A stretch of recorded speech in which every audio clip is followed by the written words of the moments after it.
Upoštevanje preventivnih ukrepov za zajezitev širjenja koronavirusa je izjemnega pomena, ker zdravil oziroma cepiva proti novemu virusu in bolezni, ki jo povzroča, zaenkrat še ni.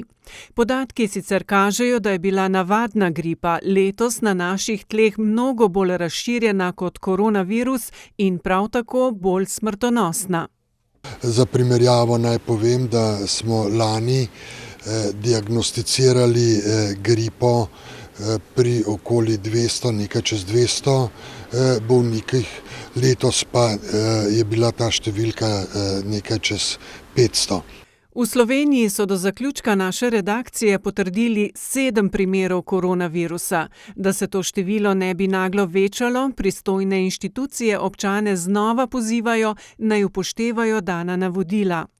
To pomeni, če kašljamo v rokav ali kašljamo v robec, ki ga potem odvržemo v smeti. Nikakor ne kašljamo v roko, pa te roke še potem podajamo.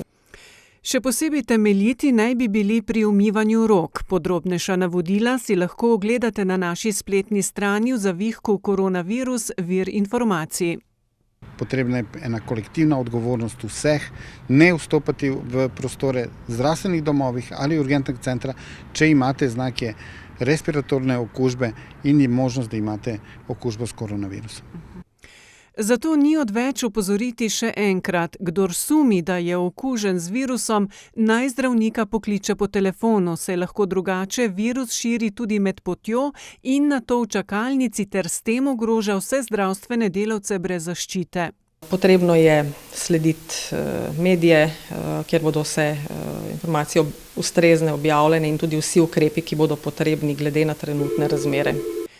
Stanje širjenja bolezni se bo najverjetneje še spreminjalo. Stroka in ustrezne službe ga bodo spremljale, prav tako tudi mi.